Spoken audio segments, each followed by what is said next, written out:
Hi folks, this is Jason. I hope everybody's okay. And we're going to be talking for a while about Herman Bavinck. And we're going to be talking about what Herman Bavinck means to me, why he's important to me, why I'm passionate about Herman Bavinck.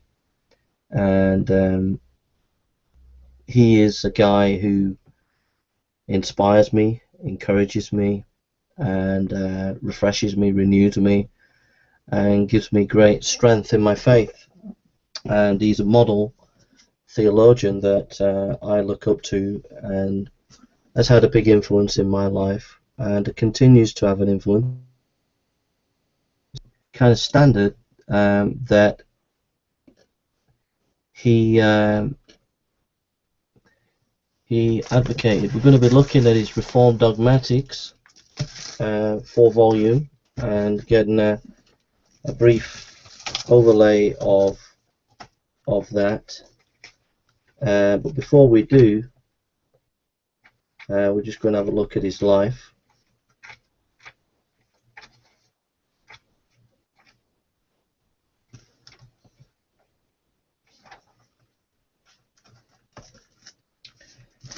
Information source material is Walter A. Ewell Evangelical Dictionary of Theology. Herman Bavinck lived from 1854 to 1921.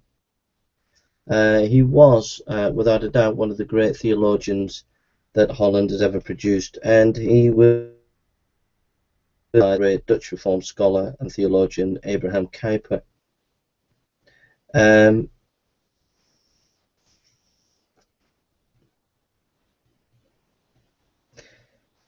These theologians initiated a theological revival in the Dutch Reformed Church. And if you go to America today, you'll find that Dutch Reformed theology has had a big influence on theological education in America. Bavinck trained at Leiden and a theological seminary at Kampen. He worked at a church in Franeker in 1881-82 and became professor of systematic theology at Kampen in 1882 to 1902, and also professor of theology at the University of Amsterdam in 1902. He wrote his major work, Reformed Dogmatics, in 4 volumes, published in 1895 to 1901, and The Doctrine of God is in the English translation with the Banner of Truth, and also you can get the 4 volumes now published by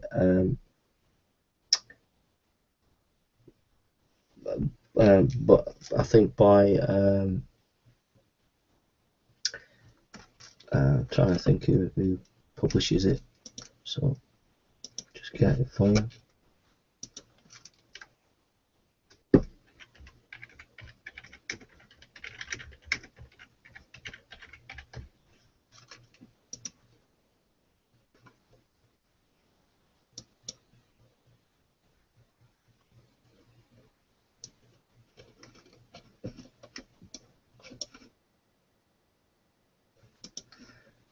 Just getting the publisher.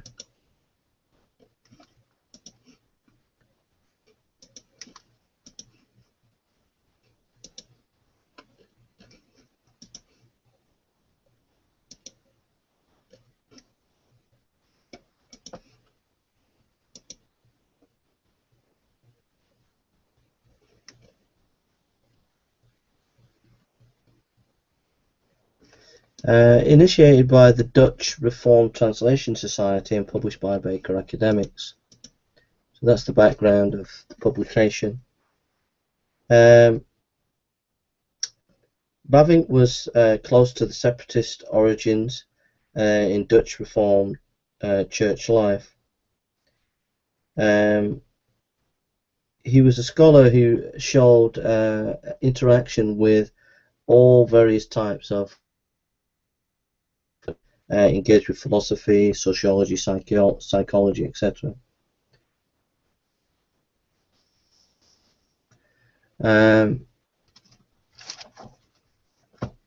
J. Van Engen says, Bavinck considered theology to be a systematic study of the knowledge of God as Christ revealed that regarding himself and creation in his word, a revelation made to the churches encapsulated in its creedal confession and received in faith by the individual theologian. Bavinck's philosophical orientation, as revealed in his Prolegomena, was more realist, in contrast to Kuyper's inclinations to German idealism. End of quote. So that's a little bit about Bavinck. So we're going to look at his Reformed dogmatics and just see what a few things that he says. And we'll look at it, so just give you a feeling of his work. Okay, an outline of his work. In the Reformed dogmatics, he talks about dogmatic theology as a science. He talks about the history and literature of dogmatic theology, and I have to say that his grasp of the history of theology is outstanding. He talks about the foundations of theology. He talks about revelation, his defense of the doctrine of God. He talks about the Trinity. He talks about the image of God, the fallen world. Talks about justification, sanctification, the church, spiritual reality, spiritual means of grace. You name it, he talks about it.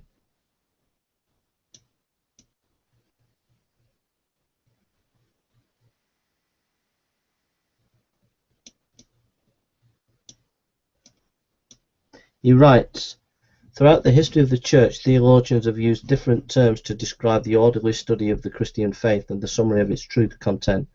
Many Protestant theologians of the immediate post-Reformation period began to follow the Lutheran Philip Melchior loci commonplace in designating the various topics of theology. This term, a translation of the Greek, comes from classical writers such as Cicero, who used the term for the general rules of place where a rhetorician could find the arguments needed when treating any given topic. Loci, in other words, were the databases of the proof text barrels used by debaters as a source of material to bolster their arguments. For theologians seeking to serve the church, the loci were the places one could look for Scripture's own statement about particular topics. Notice there that he's dialoguing with ancient Greek literature, Roman literature, Protestant Reformation, post-Reformation literature. Shows you the depth of his writing. Here's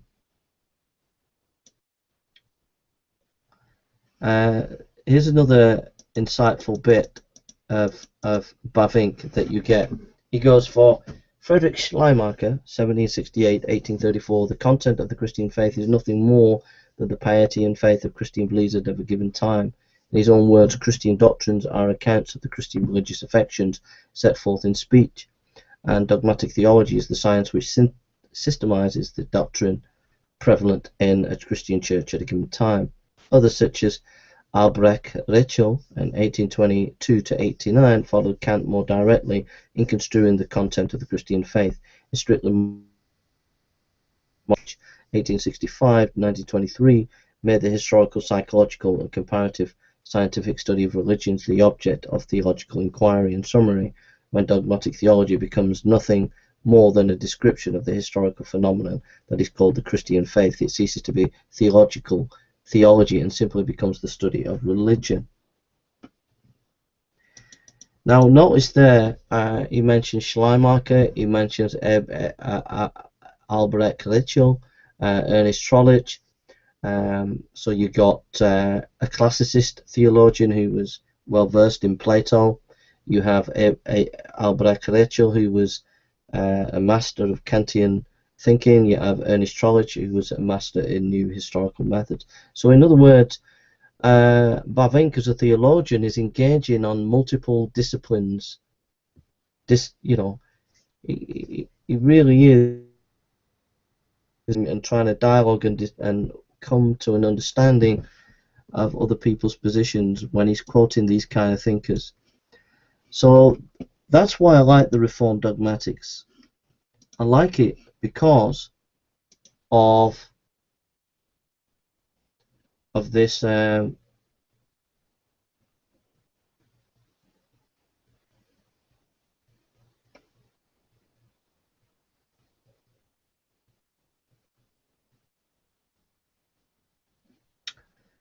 So yeah, um,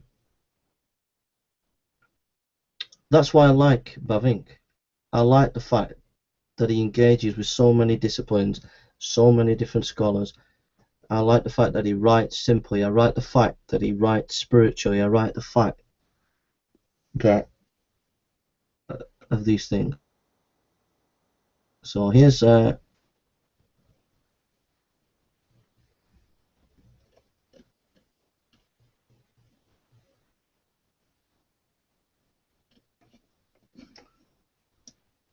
sorry about this.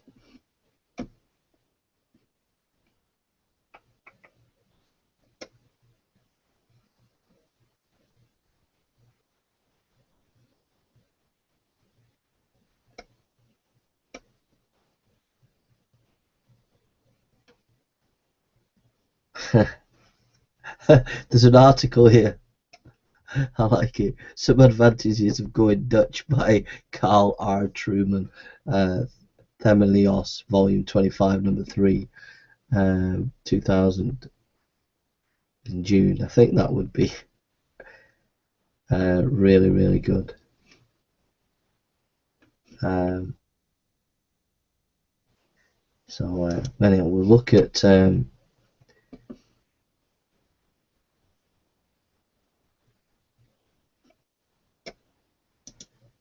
his article on.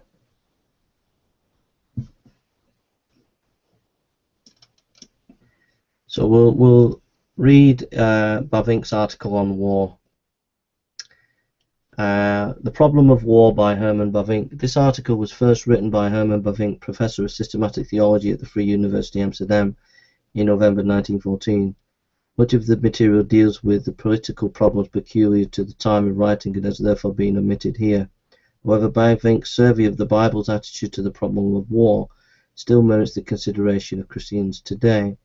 After briefly mentioning the pacifist argument that Christianity and war are directly opposed to one another, reminds his readers of accusations levelled against the war. Then he continues, "It is therefore surely worthy the effort to try to answer the following questions. What attitude is Christian ethics going to adopt towards war? Does war have a place in the Christian world life view? Or must war at times and in places be condemned and opposed as a crime? Does war make any sense, or is it never anything but gruesome injustice, brute force, and a work of the devil?" In this investigation, the Old Testament need not detain us for very long, for no one can deny that in it war in again and again referred to as the divine right. Throughout the centuries from the time of Exodus in the 15th and 14th century BC up until the fall of Jerusalem in 70 AD, Israel was involved in strife with the surrounding nations. This strife was looked upon religiously and ethically as a war waged by God of Israel against heathen gods. Yahweh, the God of Israel, is the Lord of God of the armies of Israel, 1 Samuel 17:45, a warrior, Exodus 15:3, mighty in battle, Psalm 24 verse 8, who goes to war with his people, Judges chapter 4:14, equips the judges by his spirit, Judges 3:10, teaches divine art of war, girds his loins with strength, and delivers his enemies to him for destruction, 2 Samuel 22:35. Just as he sometimes ordains the defeat of his people for their chastisement and humiliation, so he also grants victory in battle by divine aid. In many a psalm or hymn, therefore, such help is invoked, or gratitude is expressed for victory. Exodus 15, Judges 5, 2 Samuel 22, Psalm 3, Psalm 27, Psalm 46, Psalm 68. This is not only the people's view of war, but also that of the prophets. Abraham took part in the battle against the despots of Sodom and Gomorrah in Genesis 14. Moses and Joshua, the judges and the kings, led Israel in battle against their enemies and around Canaan. Deborah stirs up her countrymen for battle against Sisera, the Canaanite general, Judges 4, verse 6 and 14. Samuel musters the children of Israel against the Philistines, 1 Samuel chapter 7, verse 5. An unnamed prophet encourages Ahab to wage war against Ben-Hadad of Syria, 1 Kings 20:13. From Amos onward, the later prophets repeatedly proclaim that the great and terrible day of the Lord shall be preceded by awful wars, Amos 5:7. But after that the kingdom of peace will come to Israel and to all the nations of the earth. Then they shall beat their swords into plowshares and their spears into pruning hooks. Nation shall not lift up sword against nation, neither shall they learn war any rich and abundant, that even the animal world and the nature will participate in it. The wolf shall lie down with the lamb, and the lion shall eat straw like an ox. Isaiah chapter 2 verse 1 and 4, Isaiah 9 verse 2 and 7, Isaiah 11 6 and 9. All such peace shall accrue from the Messiah, who is the Prince of Peace, Isaiah 9:5, Micah 5:5, Zechariah 6:13, and to those whose kingdom of justice and peace there will be no end, Psalm 72:17, Isaiah 9:6. Now ancient Israel lived in circumstances completely different from those of Christian community in the days of the New Testament, hence its history cannot simply be our directing principle or example. Nevertheless, the Old Testament propagates the view that war is not of itself unjust and unlawful in every case. Moreover, in God's hands, it can serve as a means towards higher goals, toward the coming of the King.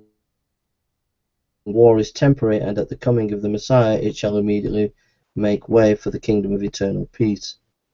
Now it is at this point that the New Testament picks up the thread, for it is the Messiah who by this time has appeared to the person of Jesus who brings peace on earth, Luke 2:14, guards our feet in the way of peace, Luke 1:79, and establishes a kingdom which consists of righteousness, peace, and joy, Luke 19:34, Romans 14:7.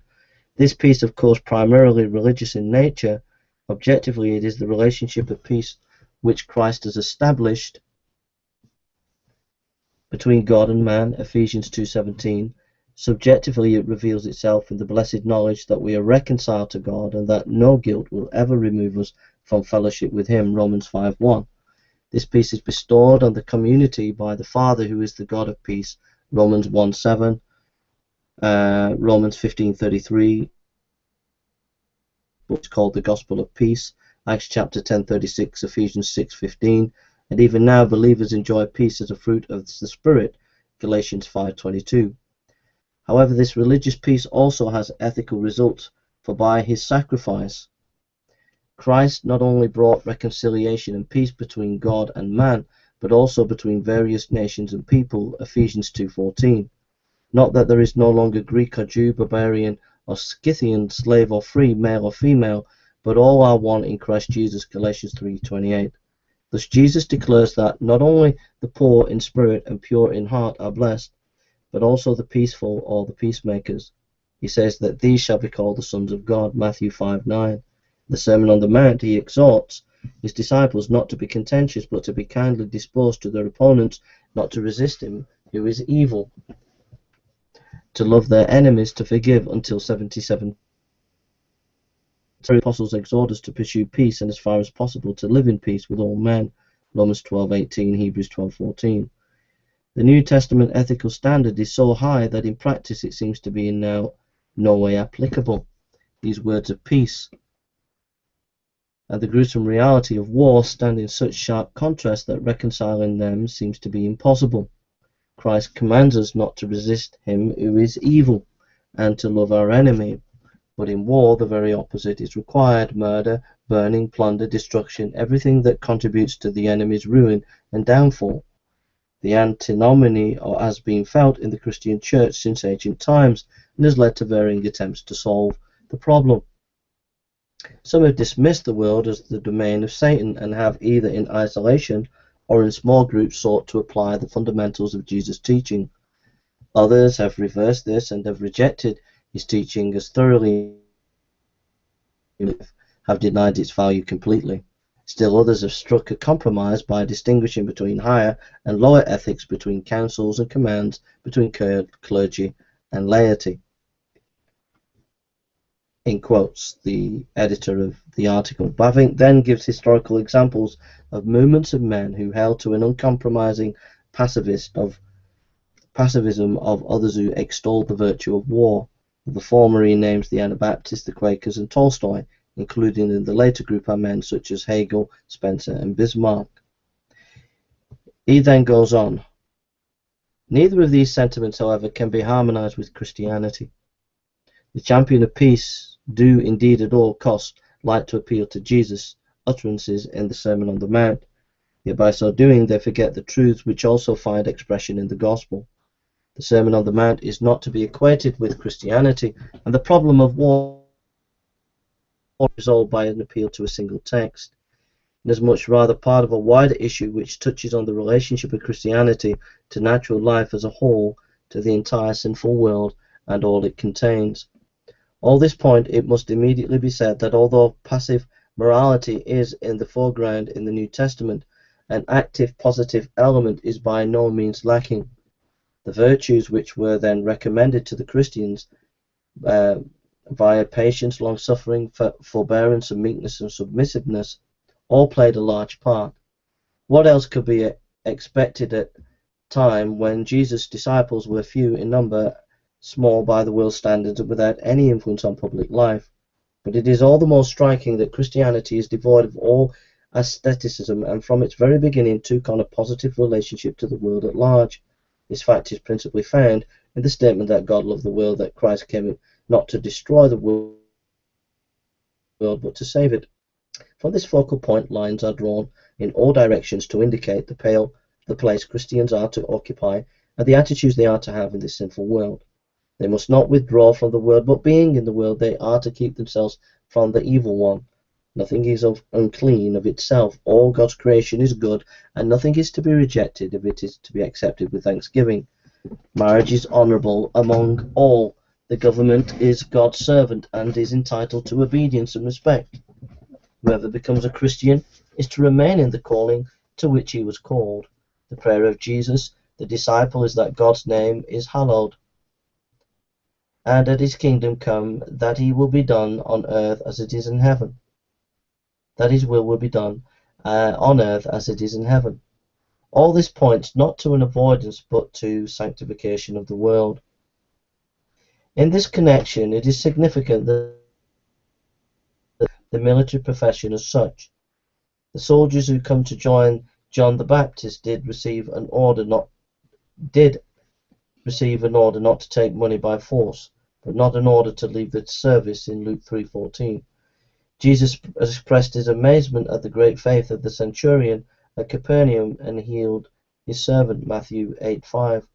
Later, the centurion Cornelius and his whole household were baptized and admitted to the church, Acts chapter 10. Without having any scruples about it, Jesus in one of his parables speaks about a king before going to war sits down and considers whether he, with 10,000 men, is able to meet his opponents who are 20,000. Luke 14:31. Similarly, Paul takes pleasure in using military image to describe the life of the Christian.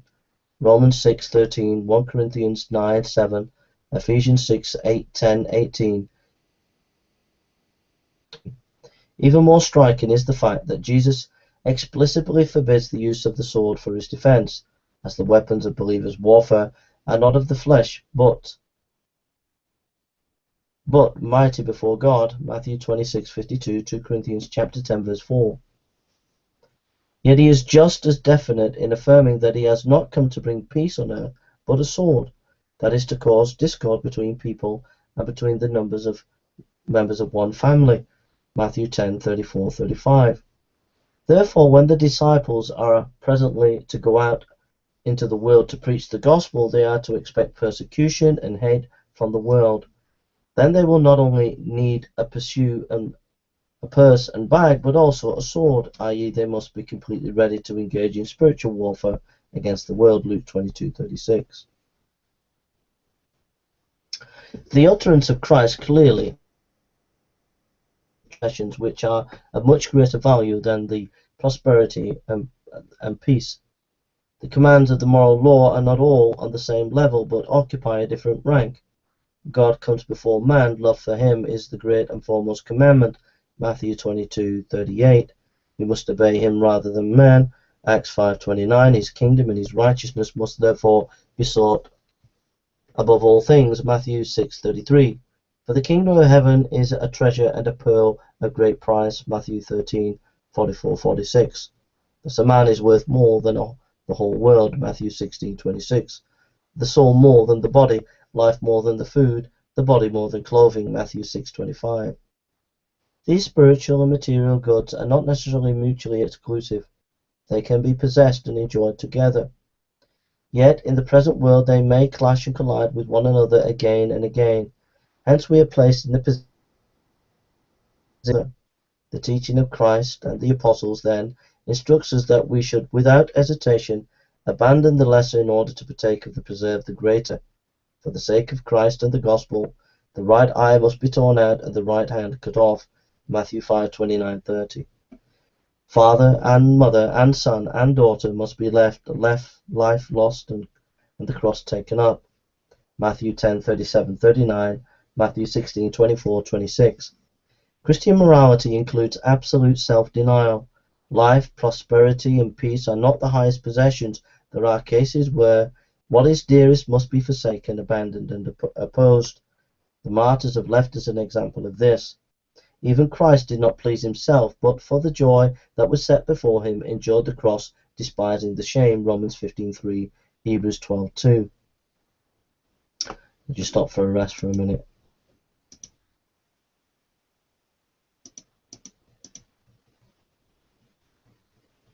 Testing. Yeah.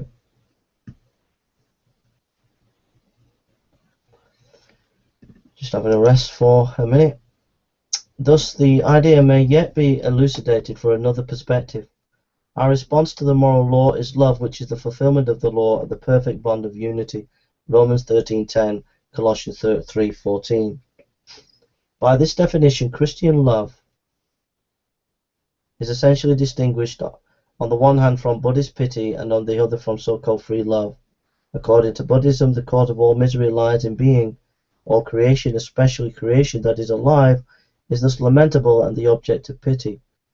We must exercise the pity mainly for our own sake in order to achieve our deliverance and to kill within ourselves the desire for life. Schopenhauer unjustly identified this pity with Christian love. Later is richer and stands on a higher plane. The mercy of Christianity goes much deeper than pity. It is not the single dominant virtue, but the disposition and expression of love in a particular direction with a view to the need of misery in the world. Love goes back much further. Love extends much further. To begin with, it has God and all virtues as its object. Moreover, it also directs itself to all his works and creatures, not because they are lamentable, but because it is God that they live and move and have their being. Likewise, Christian love is basically different from the free love whose praises are nowadays so frequently sung. This free love is really nothing but a lack of discipline and the emancipation of sentiment and passion. Christian love is rather the fulfilling of the law, is decreed by God's will, and is man's duty which binds him by conscience. This love is neither arbitrary nor a matter of personal in us to determine whom or what we should love. We must love God as he reveals himself and not as we imagine him to be. We must love the neighbor whom God places next to us and not the one we choose. We must love the man, woman, parents and children God gives us and not another man or woman. We must love all that is true, righteous and pure. We must hate sin and avoid it no matter how beautifully it may present itself. This is therefore true, but also false, unreal, and counterfeit love. Likewise, there is good peace for which we must strive and seek to maintain with all men. But there is also false, sinful peace which should be broken. If within lies an injustice by way of concession, and for the sake of peace we make a treaty or quietly permit what is wrong, then we are being spineless and denying truth and virtue. Over against such false peace in Jeremiah 6:14. Jesus placed the claim that on the earth, Luke 12:49. There are powers in this world which we can never live on peaceful terms. There are truths and rights and spiritual possessions and invisible treasures for which we must be willing to sacrifice everything: peace, quiet, respectability, reputation, even love of our family and of our own life. Conditions in this incomprehensible world may be so serious and complicated that love itself may compel us to break peace and engage in battle. Prophets such as Jeremiah would much rather have remained silent and spent their days in peace and tranquility, but they could not, nor were they allowed to. They spoke because they believed that they struggled against their nation because they loved it. By his great love for God and man, Jesus himself was moved to resist all evil forces, even unto death. The morality, of course, primarily refers to individual persons, but it also has significance for world powers. A nation is certainly not a mass within an arbitrary piece of land, but a living organism which has its roots far back in the past, which it is animated with a living patriotism in its very bone. Some people take pleasure in splitting the threads of this love into factors such as climate, soil, history, and customs, etc., and then displaying in its foolishness, but so superficial an undertaking is self-condemning and is completely powerless in the face of the reality of this love. Love, even for one's country, always as mysterious character. It comes up out of the depths and is fed by hidden springs. For a time it may slumber and sleep, but then it reawakens with such irresistible power that even the coolest cosmopolitan is carried along with it. It then shows itself to be so enthusiastic, lofty, and disinterested that it renders one prepared for or capable of making the most demanding sacrifices. This points to the fact that when the Most High separated the sons of men from inheritance and set the boundaries of the peoples, Deuteronomy 32:8, he determined their appointed times and the boundaries of their habitations, Acts 17:26, and give each of them a place and a task in the history of humanity. In this respect, it makes no essential difference whether a nation be great or small. Lloyd George and James Bryce rightly remind us that relatively small nations have contributed to the increase of the most noble cultural traits as much as, if not more than, the larger nations. Therefore, it's no arbitrary matter, but rather one's calling and duty to defend those characteristics sworn in hand if need be. It is true that in the Sermon on the Mount, namely in Matthew 5:38-42, Jesus calls his disciples to a spirit of forgiveness, which we would do well to recall stands in direct contrast to the demands of retribution and is not susceptible to any quantitative computation. It is equally certain that Jesus is here speaking to those who understand and not formulating a law that has to be observed to the letter. He is merely stating a spiritual principle which demands a different application in accordance with the differing circumstances of life. Jesus himself acted in this way. John 18:22-23, and Paul, who preached the same spirit of forgiveness, Romans 12:17-21, 1 Thessalonians 5:15, 1 Peter 3:9, appeals to his rights as a Roman citizen, Romans 22:25. Personal insults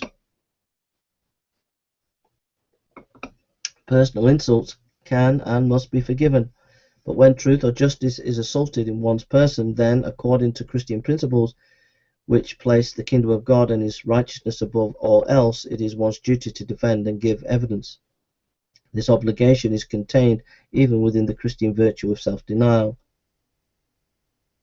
For the sake of Christ, the gospel, we should forsake everything. At the same time, it presupposes that all things we must abandon have value and of themselves, even though it is be a subordinate one. For whatever is worth nothing and does not cost us anything requires no self-denial when we have to forgo it. For example, life is a possession that may and must be defended if it is not in conflict with higher concerns. In the case of need, every man has the right and the duty to defend his life, weapons in hand. An intruder into any house may be withstood with violence. Similarly, the authorities which are called to maintain justice do not bear the sword, even the sword of war, in vain. If necessary, in the case of an emergency, they must use the sword both at home and abroad. Truth and justice are worth more for a man, for a nation, and for humanity as a whole than our life, peace, prosperity, and tranquility. It is thus noteworthy that the Christian Church, in all its divisions, has never the Church herself, of course, may never go beyond preaching the gospel of peace and fighting with spiritual weapons. A holy war for the propagation of truth has been forbidden her by what Christ said to Peter. Yet she has never disputed the authorities' right to wage war in case of need. Pacifists have resented her for this, but they would probably have reproached the church more strongly had she taken the liberty to mingle in state affairs and without further ado denied war its raison d'etre in this dispensation. The church may and must not do so. It is her calling, according to the word of Christ, to render to God the things that are God's, and also to render to Caesar the things that are Caesar's. Christian ethics, therefore, allows no other conclusion than that there can be good and just wars. Perhaps they are very few in number, and even much fewer than we think. In every war, even the most just, many things in humanity very strongly condemn. Yet neither the scriptures nor history give sufficient grounds to censor every war unconditionally. A war can be good and just provided that it comply with the demands of higher principles, serve the maintenance of justice, and only then be undertaken in the case of the most dire necessity. Its justification, then, does not lie in the right of might, nor in the virtues of patriotism, heroism, patience, steadfastness, unity, readiness to make sacrifice, etc., which may engender even less in the consequence liable to be brought about by victory, such as broadening perspective and expansion of culture or even of Christianity, and least of all in the philosophical convictions that all that exist is reasonable and that war constitutes an indispensable and precious moment in the development of the human race. If war is to be defended, it must itself pass the strict test of justice.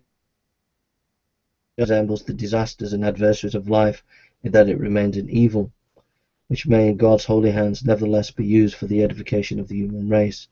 The end and purpose thus remains peace, the eternal peace of the kingdom of God.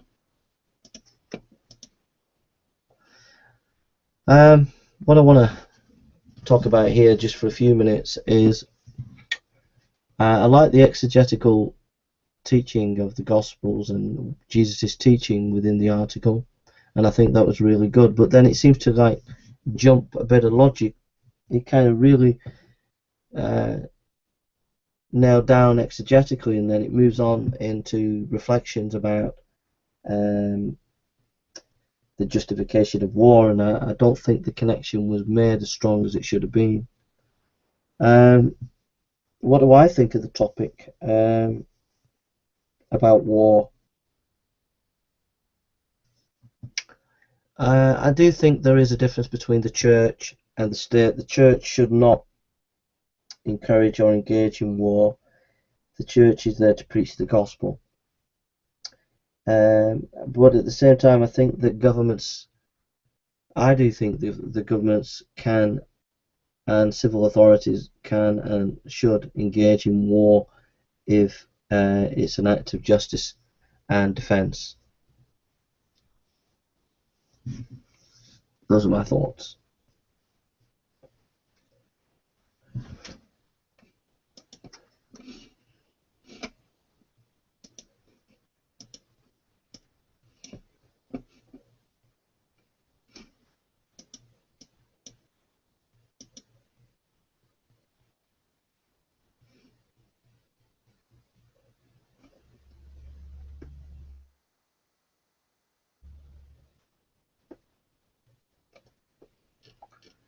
Uh,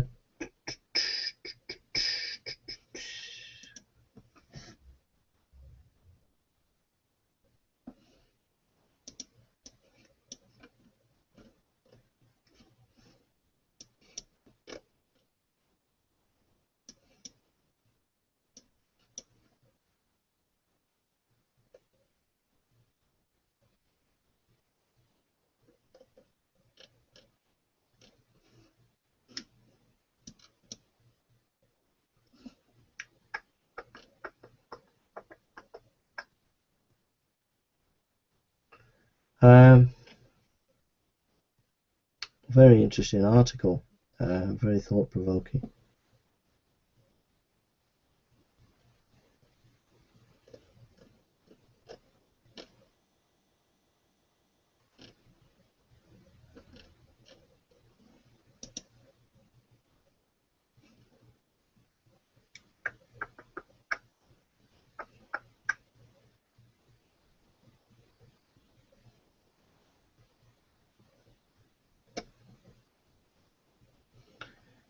Um,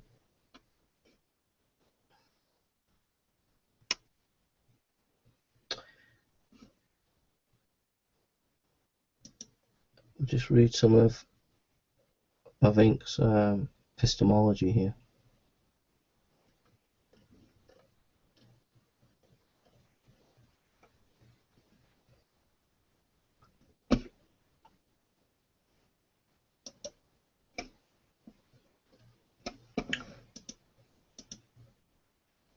So that's Bavinck on war. We've looked at his dogmatics, Reformed dogmatics. We looked at an article on war, and we're going to have a look in a minute on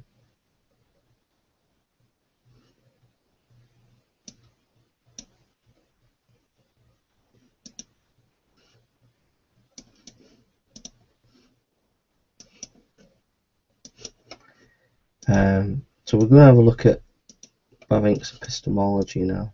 So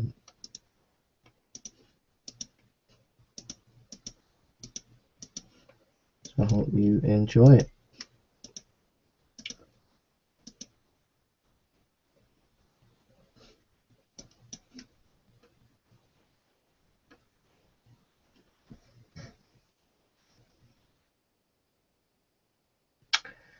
Okay.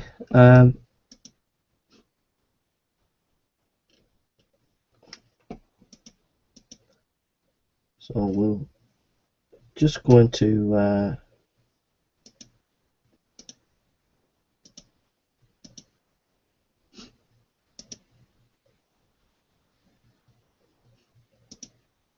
going to get some water.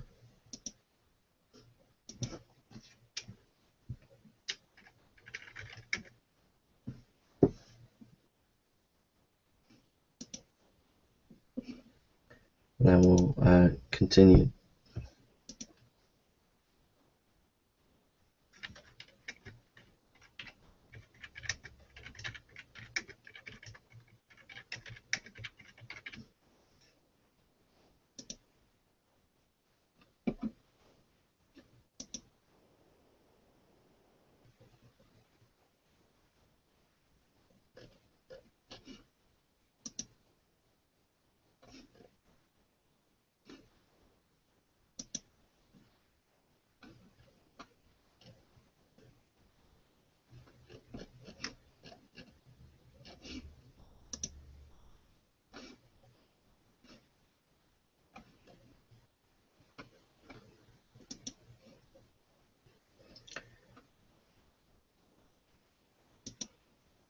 So what we're doing now is we're just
okay.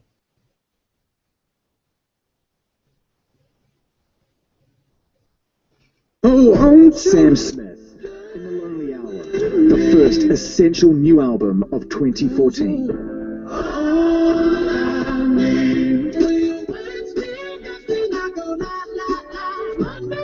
Sam Smith, In the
I've had a little break, folks, and so we'll continue our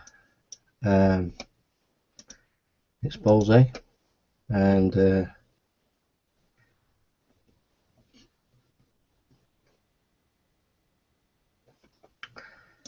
just going to check, see how long this is so far.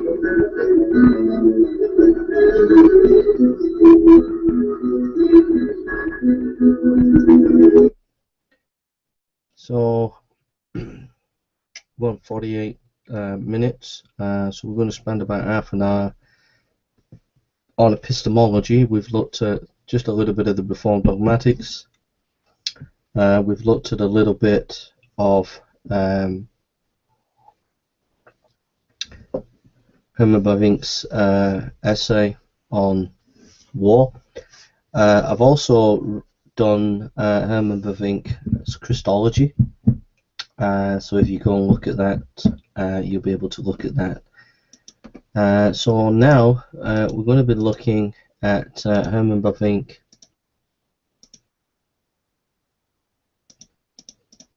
on his thinking concerning epistemology. So I'm going to read and stop.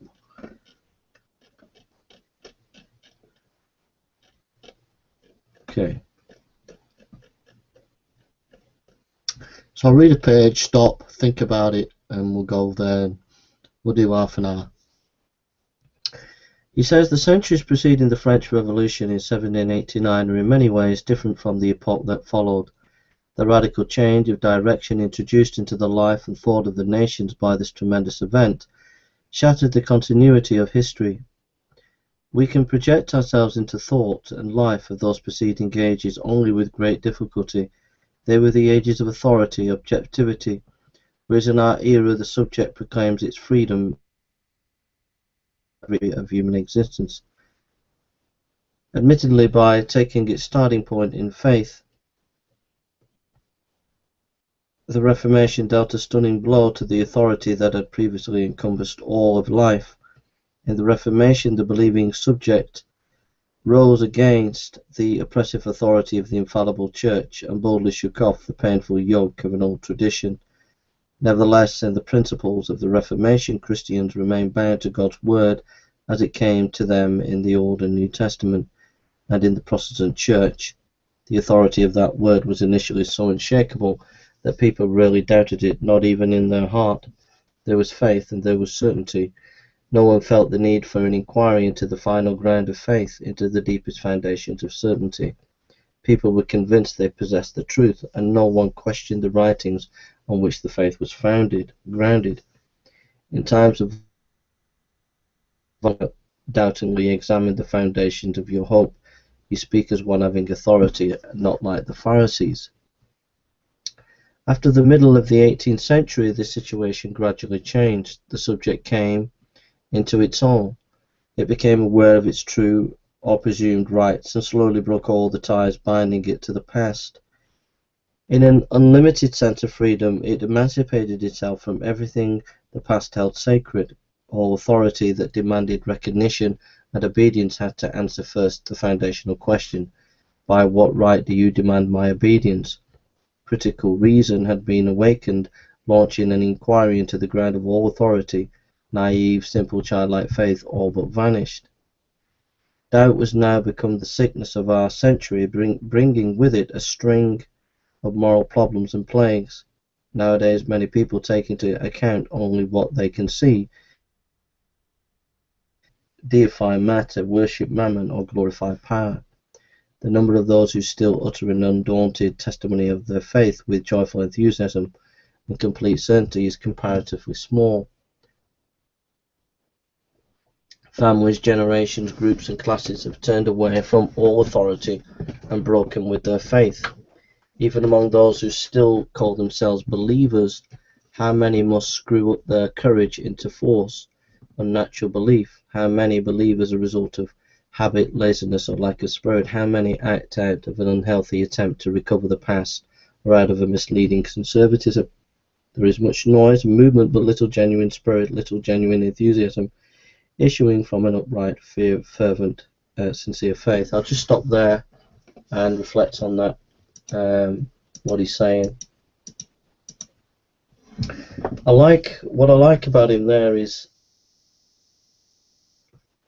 I don't think I think he's right. In the French Revolution, I don't think we understand maybe the impact and the power of the historical times. It was an age prior to that where there was certainty, and the question is skepticism, this is my thought, is does skepticism have, does it have to have a balance? Or do we have to have faith? What I mean is, prior to the French Revolution, Bavinck saying that there was a trust in authority. There was beginning to be an erosion of authority. And simplicity of faith kind of left the mark. I'm not too sure that that's a true understanding of the history of ideas and thinking in the church. I think theology has never been a simplistic thing in Christian history. But granted, there was perhaps an ethos of trust, an ethos of confidence of the truth. And granted, maybe that at the French Revolution was lost. So I take Bavinck's point there. My thinking then is that loss of confidence, of simplicity of faith, is unwarranted. we can be so skeptical that we almost lose any certainty at all. But then again, we have to have faith, because all knowledge ultimately is grounded on faith. There are things that we can't prove, even if we're rationalists, and so there has to be some moderation of faith, or medium of faith. So I think that the ground of knowledge has to be based on a theistic point of view.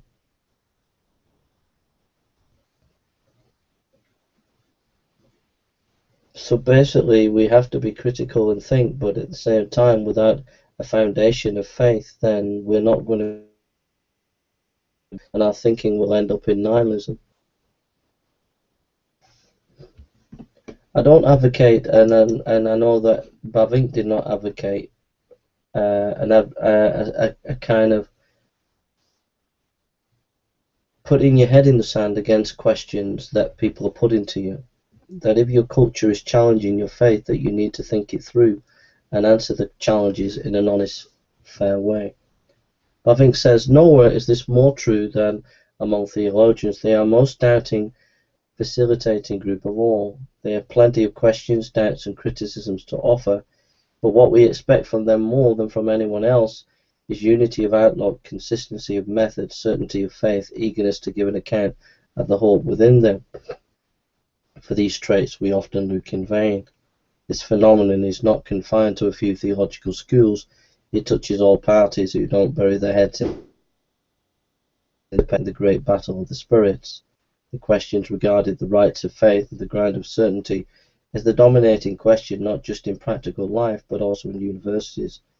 The more the Christian faith retreats from dealing with every possible question, restricting its material content, and the more it applies itself to building a rigorous foundation, deducing all else logically from these fundamental principles, the more it becomes inwardly weak and divided.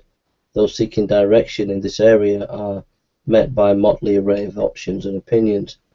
I like that by Bavinck. What he's saying there, from what I get, is basically saying, look, it's no good having your head in the sand. Christianity must engage with the questions of the time. If it's not, it's going to be inward looking and fractured. And you can see that in the time of the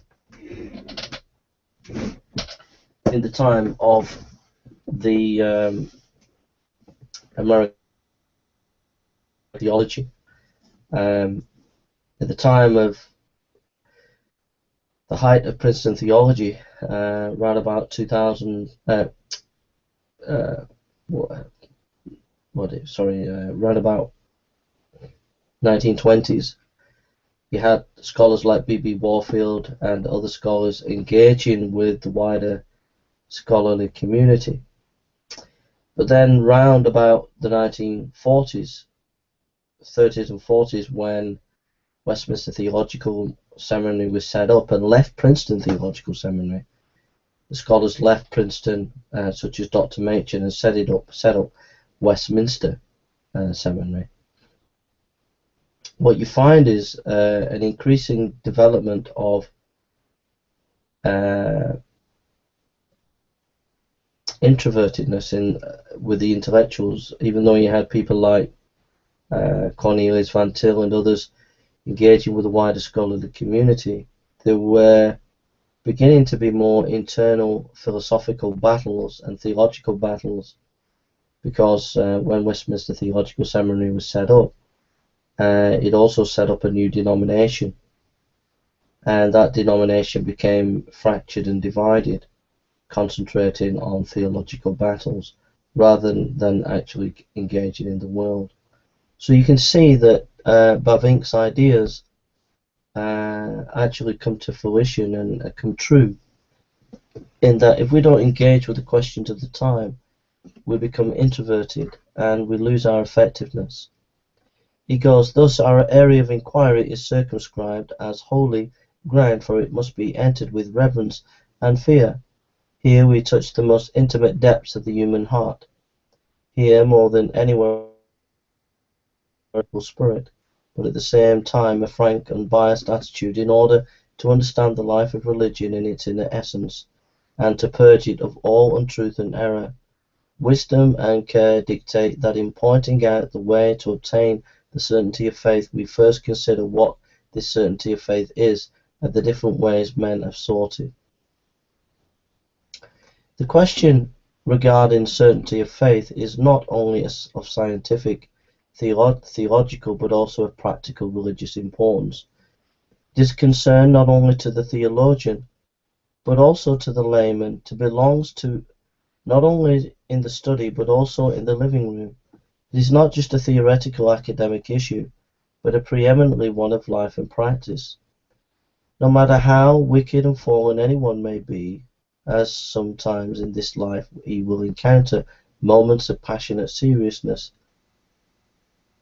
sometimes seized by the mystery of life, the power of death, the dread of judgment, or the fear of the Lord, as one observer put it, happiness leads us into paganism, but suffering leads us to Christ. When the drunken stupor in which we often live wears off, when the happy glow dulls and the conscience awakens, when we are overcome by the mystery of life or the pain of suffering, then we all become conscious of death and the grave, of judgment and eternity. Then no one can maintain indifference or hide behind the shield of neutrality. In this respect, people are better than we are sometimes inclined to think. There are no atheists, no people with a heart of conscience, with a heart or conscience, or more precisely, God never leaves himself without a witness, whether it be through blessings or through trials. He speaks to the conscience of each and every person. I think that's very profound what he says.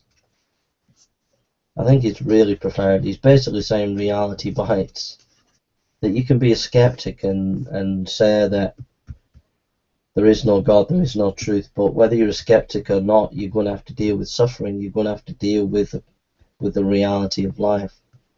And it's at those points that we begin to realize that our skepticism is not enough to deal with the problems that we face.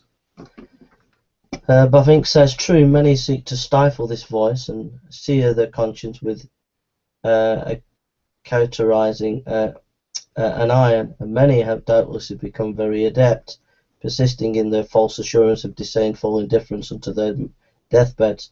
But history also gives us incontestable evidence that the human has not been extinguished even in the most hardened sinner. God sets up a responsive chord somewhere deep in the heart. There is no peace, says the Lord, for the wicked. Isaiah 48:22. By nature each of us spoils this peace. No one stands blameless before the accusation of his conscience. No one is in himself assured that things will go well in life and the later in death. The assurance of salvation is not something you can inherit. No one is born with it, neither is it the fruit of human effort, nor a reward for duties consciously performed.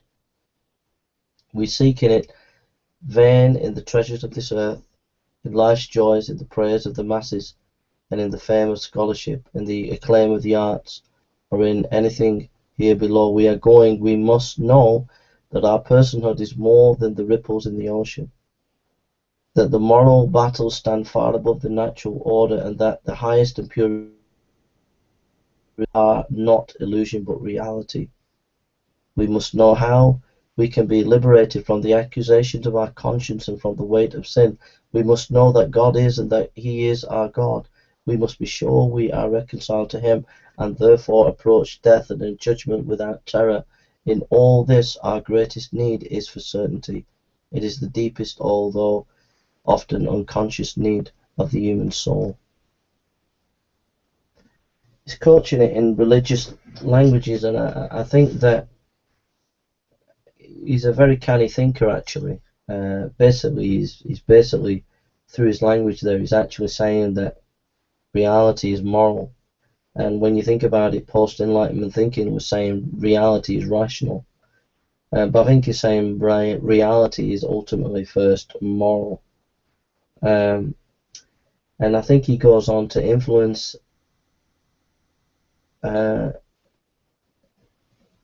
Doyerwood, the Dutch Reformed philosopher, and I can see Doyerwood in Bavinck. In other words, Bavinck's not going to Kant, and he's quite capable of doing so.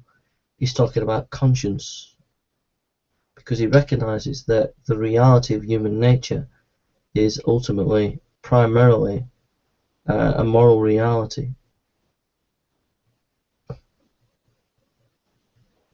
Mankind, says Bavinck, has sought for certainty all through the ages. Although along the wrong roads and with the wrong methods, every religion, no matter how distorted, seeks for the highest and holiest known to man. Every religion is born out of and sustained by believers value their religion above all other blessings. Every genuine follower holds his religion as central and only unconditional necessity.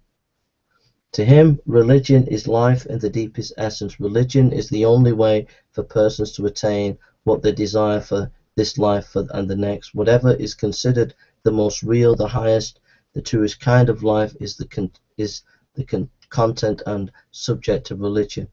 In religion, we assure ourselves of our unconditional and enduring existence. When confronted by life's deepest problems, science has often taken a stance that conflicts with the seriousness of these problems. This is unworthy of science itself. Science is often content to characterize these questions as important for lesser men and for the unsophisticated, but of no significance to the scientific community. This belief, however, is nothing. In no way do we wish to belittle the great accomplishments of modern science. It has made astounding discoveries and achievements. It has enriched and eased human existence immeasurably. We all gratefully enjoy the knowledge and power it has given us over nature. But although it may have a lot to offer our senses and our understanding, it leaves the heart unsatisfied. In the art of suffering and in the face of death, what good comes from the conquest of nature and the blessings of civilization, the triumph of science and the enjoyment of the arts? What good does it do a man if he gains the whole world and loses his own soul? I really like that about Bavinck. I like the fact that he calls science out. It immeasurably does my head in. When I hear skeptics and talk about science, if it's the kind of be all and end all, but like Bavinck, science is only answers certain questions. It can't answer all the questions, especially the big questions of life. And so science has a role. It's a very important, significant role, but it's not the be-all and end-all. And I agree with Bavinck there. Bavinck says science is mistaken if it passes by these serious problems of human life with an indifferent shrug. The consciousness of good and evil, the awareness of sin, righteousness and judgment, the accusations of conscience, the fear of death, the need of reconciliation are just as real as matter and energy, as size and number. In fact, they are realities of tremendous import, for they rule the world and mankind, life and history. Just an aside, this is one of the reasons why I think evolution is desperately wicked and a desperately evil thing in our Western culture. We have masses of Christians who become with a culture that is immersed in evolutionary ideas, and many people are convinced 100% that evolution is true. But here's the problem. If you look at human nature is a moral creature, has moral parameters and directions in its behavior. Now, morality is something that is basically at the heart of the human condition. Now, here's the problem. If you're an evolutionist, then basically morality is not the heart of your agenda, because you can't get a morality from evolution. If you try to do so, you'll commit the is-ought fallacy, you'll commit the naturalistic fallacy. Basically, you can't get off the ground and do a morality. And that all comes to the Enlightenment, and the emphasis on rationality, as if this was important, and the ditching of morality, and in terms of the central plank to knowledge.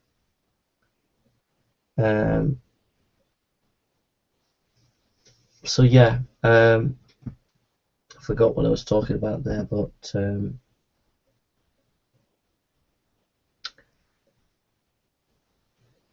if science, as Bavinck asserts, that there is no God, no good and no evil, no judgment and no punishment, no heaven or hell, then let it give us sufficient, incontrovertible proof. That's what I'm getting at. I agree with Bavinck there. Science has its role, but it can't legislate or state or comment on certain things, the meaning of life, etc. So I agree with Bavinck that you've got to have wider parameters of thinking, so I agree with him there. I'm going to go now. I'm just getting tired. I think we'll do an evening on Bavinck's book, because it's very fascinating. So we're on page 15, and I think I might come back to this and do a full book. So this is just a little introduction to Bavinck. I would encourage you to go and buy the books, go and read him, and you'll be blessed. If I get a chance in the next few days or weeks ahead, I'll do a full video reading this book and thinking about it from page 15 onwards. Okay, so thank you for listening. We're going to go this evening, and thank you for listening, and I hope to see you soon. And so God bless you. This is just a little introduction to Bavinck. We've looked at an article, we've looked at his Reformed dogmatics, and we've looked at his epistemology a little bit, about why he thinks there must be a wider engagement with some of the big questions, and we can't just be scientific materialists, we have to answer the big questions of life.